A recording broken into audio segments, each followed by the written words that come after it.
The repair bay of the galactic harmony resonated with the familiar din of alien dialects and mechanical whirring. Marcus Chen knelt next to the enormous quantum transmitter, his seasoned hands skillfully navigating circuits that many species deemed impossibly intricate. Sweat trickled down his forehead as he followed the fault lines through kilometers of crystalline pathways. "Impossible, Zdar," the chief engineer from Vortania muttered, his 6 eyes blinking in a rhythmic pattern. "The quantum resonance matrix has sustained damage that renders it irreparable. We must return to the nearest starbase." Marcus remained focused on his task, not lifting his gaze.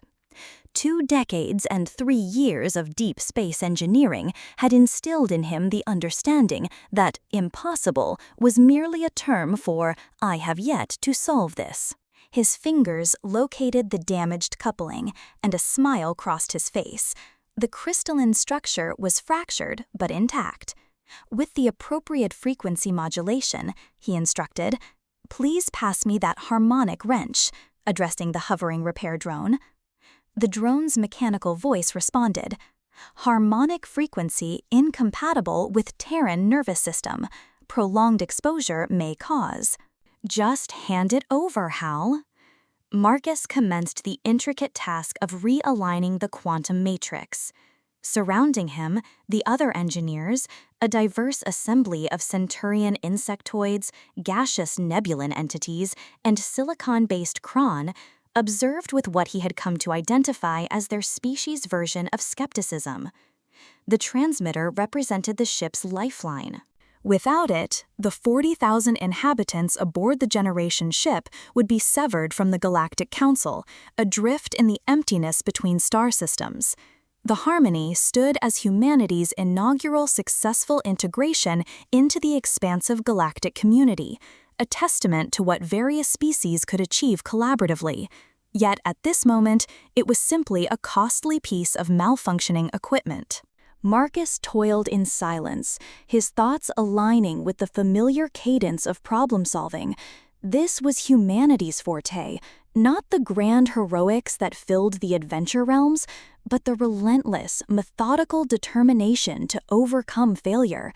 While other species might opt to redesign a system or replace it entirely, humans had cultivated an almost supernatural knack for mending things that should no longer function. 3 hours elapsed.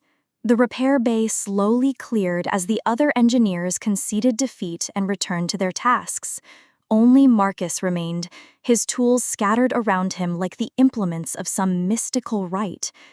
"You know," a voice called from behind him, "most individuals would have given up by now." Marcus turned to find Dr. Sarah O'Coffer, the ship's chief xenobiologist. She was among the few other humans in this part of the ship, and her presence always alleviated his sense of isolation among the aliens. "Most individuals aren't married to an engineer who views the impossible as a challenge," she responded with a weary smile. Sarah chuckled, settling down next to him on the deck plates. "Fair point. How does it appear? Like someone attempted to conduct a full-spectrum analysis through a system intended for basic communication protocols. The quantum matrix is disordered, yet the foundational structure remains sound." Marcus cleaned his hands on a rag. "I believe I can reroute the primary channels through the secondary array, but it will necessitate some imaginative interpretations of physics.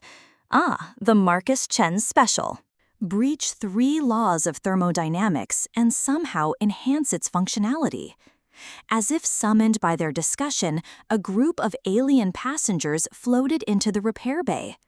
Marcus recognized them as members of the Zelthrian delegation. Tall, ethereal entities with translucent skin and an unfortunate inclination to look down upon less advanced species. Ambassador Yalandra approached, her voice resonating with the distinctive harmonic quality of her people. "Dr. Okafor, we were hoping to discuss the delay with you. Our scientists have assessed the damage to the transmitter, and we believe that immediate evacuation to the nearest cone facility is the only feasible solution." Sarah began to reply, but Marcus was already redirecting his attention to his work. He had encountered this discussion numerous times on various ships during countless crises. The aliens consistently proposed the same solution: abandon the damaged equipment and acquire a new one. In contrast, humans preferred to repair things. The harmonic wrench vibrated in his grip as he positioned the final coupling. The quantum matrix flickered momentarily before stabilizing. Energy readings surged on his diagnostic display. "That cannot be true," Yolanda remarked, her harmonics shifting to what Marcus recognized as the Zelthrian equivalent of stammering. "You keep using that term," Marcus replied, making the last adjustments to the resonance frequency. "I doubt it signifies what you believe it signifies." The transmitter sprang to life, its crystalline core glowing with a steady blue light. Communication channels activated across the display, linking the harmony to relay stations throughout the sector. Yolandra's translucent features transitioned through various colors. She faced Sarah, her voice tinged with genuine confusion. How did he achieve this? Our leading theoretical physicists determined that the quantum decoherence was irreversible. Sarah beamed, observing Marcus as he efficiently packed his tools. "That's my husband. He does not subscribe to the notion of irreversibility." "Your husband?" The ambassador appeared perplexed by the words. "The repair technician is your companion." "Repair technician?" Sarah's laughter had a sharp tone. "Ambassador, allow me to introduce Dr. Marcus Chen, who previously worked in MIT's quantum engineering department and currently holds 17 patents in subspace communications. He is also the individual responsible for redesigning the navigation systems on half of the ships within the Terran fleet." Marcus glanced up from his toolkit and gave a slight wave. "It is a pleasure to meet you, Ambassador. I apologize for the delay." Yandra's colors shifted once more, cycling through what Marcus identified as deep embarrassment.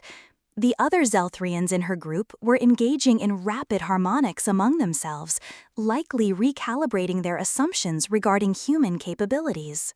"We extend our apologies, Dr. Chen. We were unaware of your qualifications." "No problem," Marcus replied, adjusting his kit on his shoulder. "This occurs frequently. Most individuals see a man with grease on his hands and presume he is merely turning wrenches." "However, you were indeed turning wrenches," Yolanda remarked, her confusion apparent in her harmonics. "Indeed." Marcus exchanged a glance with Sarah. Sometimes the most effective way to address a theoretical issue is through a practical approach. You may conduct all the simulations you desire, but ultimately someone must get their hands dirty and repair the actual item. As they departed from the repair bay, Sarah intertwined her arm with Marcus's behind them. The transmitter operated with flawless efficiency, its quantum matrix resonating in harmony with the cosmos. "You know," Sarah commented, "I believe you have just provided the Zelthrians with an entirely new viewpoint on humanity." Marcus grinned. "Excellent. Perhaps next time something malfunctions, they will attempt to repair it rather than discard it." The galactic harmony continued its journey through the void, its communications array functioning better than ever, transporting 40,000 souls toward their new home among the stars. Meanwhile, in the repair bay, the transmitter maintained its dedicated service, serving as a testament to the fundamental human truth that nothing is ever genuinely broken. It merely awaits the right individual to discover how to mend it.